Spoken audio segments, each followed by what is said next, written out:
In today's video, we'll look into what it means to be alive from a spiritual point of view. So imagine there's a way to achieve a fundamental understanding of life, essentially answering the question, what does it mean to be alive? This video takes its outset in a world picture described by the Danish author Martinus.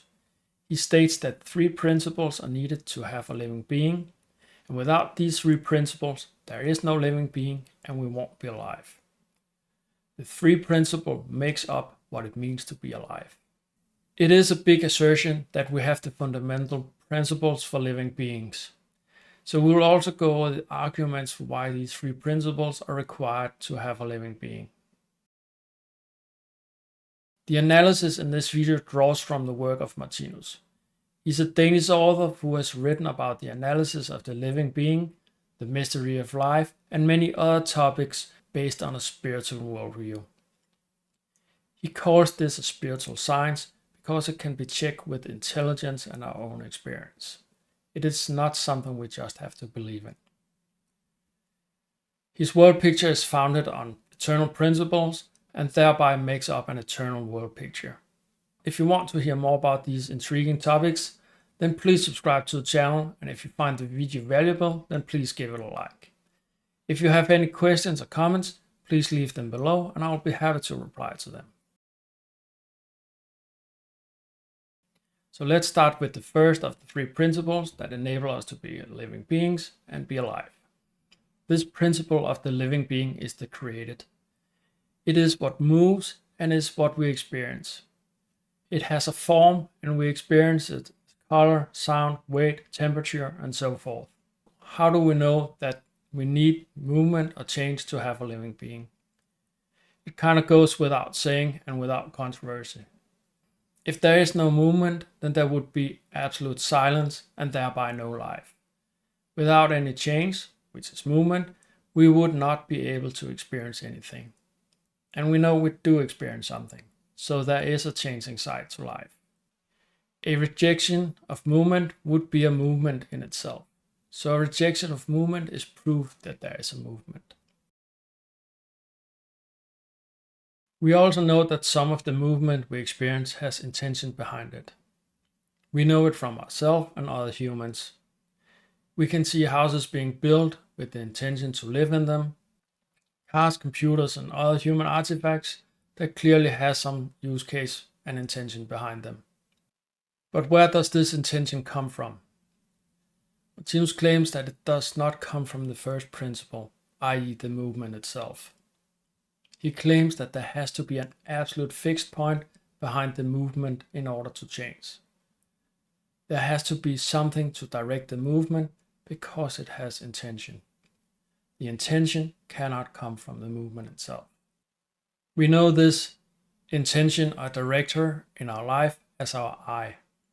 It's not an I that we look with, but the I is as in I do something. Martinus claims that this I is not created and not moving or changing. If the I was changing or movement, it would mean that the moving things would create themselves. So in other words, the house, the car, computers, and so forth would essentially have created themselves.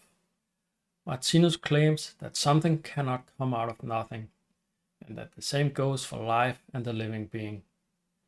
A living being is something that exists and it cannot come out of nothing. He also argues that the created cannot create itself.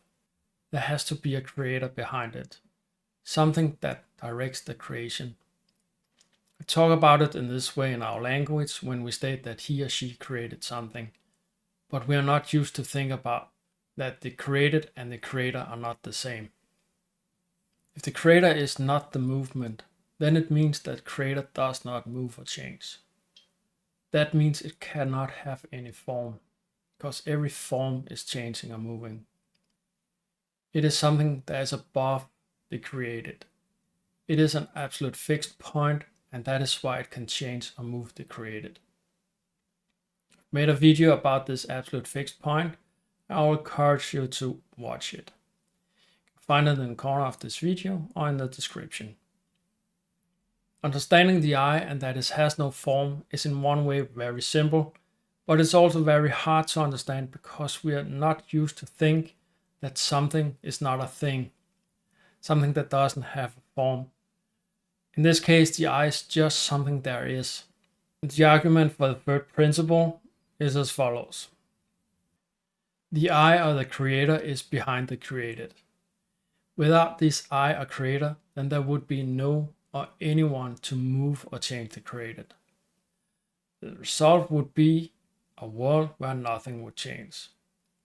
And with absolutely no change, there would be no life. So the living being has to have this principle. It has to have an I or a director. If the eye is without form and doesn't move, then it needs something that enables it to change the created. This is the last of the three principles. It is the ability to create and perceive. It is the eye's ability to change and perceive the movement. So the eye only has an intention, but it's not the ability to change. The ability to change is the eye's ability to change the movement, but it's also not the movement itself. This should be enough to grasp the idea of the analysis of the living being, having an eye that has an ability to change the movement of the created. And I think no matter how you look at it, these three principles has to be present to have a living being. It's also an argument for the existence of the ability to create. With no ability to create, then there would be only the I and the created. But the I would not have any ability to change the created. So nothing would happen, nothing would change. We would again end up with an absolute silence because there is no change and thereby no life. This is obviously not the case, so the conclusion has to be that there is an I and the ability to create behind the created. The three principles are the absolute minimum that is needed for the existence of a living being. Without the I, there is nothing to direct. Without the ability to create, there is nothing to change the created. And without the created, there is nothing to change.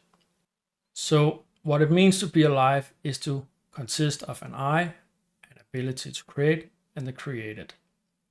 We don't need more than these three principles to exist and to be alive. It cannot be more simple, although that doesn't make it easy to understand, or even to conclude that this is actually how things are. So what suggests that this analysis of being alive is actually the case? Martinus suggests that we can take a close look at ourselves and what we know the best. That is our closest surroundings. We find that other human beings have intention and set directions in their life. They have the ability to create, and we can see the results. We have no doubt when we see something like a house, a car, or something other produced by humans, that it has required intention, planning, and the ability to carry out the plan. The house doesn't build itself. There has to be someone that has built it. We know this from our own life. We need to think and plan to do many things. Sometimes we think and plan well and things go well. Other times we think and plan badly and things doesn't go as we intended and could be sour in our life. Both the good and the bad thinking shows intention behind the created. So we have plenty of indication in our life, in our closest surroundings, that the three principles exist. Then you might ask if the I isn't just a part of the movement of the created. Isn't it just a function of our brain? From a materialistic point of view, that would be the conclusion you have to make, because as a materialist, you assume that the only thing that exists is the physical world.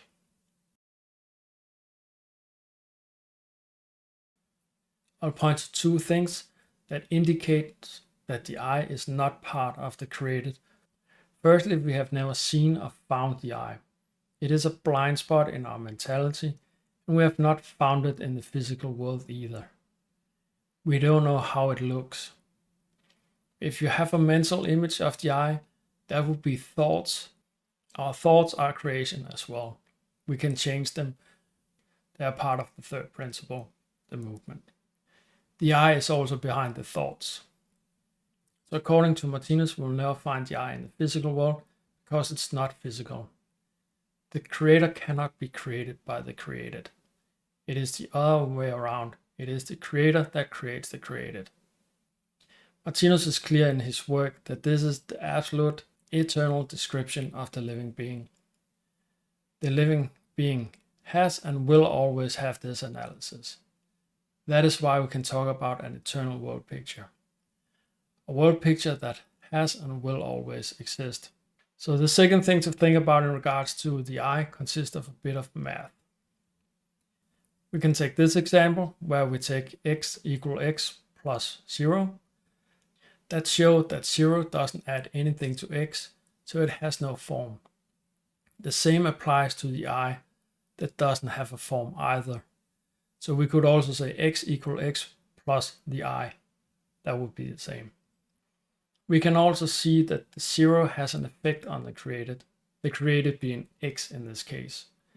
So let's see the following math here. That essentially x is not equal to x multiplied by 0. So what we see here is that the 0 has no form, but it has an effect. So the analysis of the I being that it has no form, it's just something there is, that has an effect towards the created, is like the 0. So we find the I in the number system.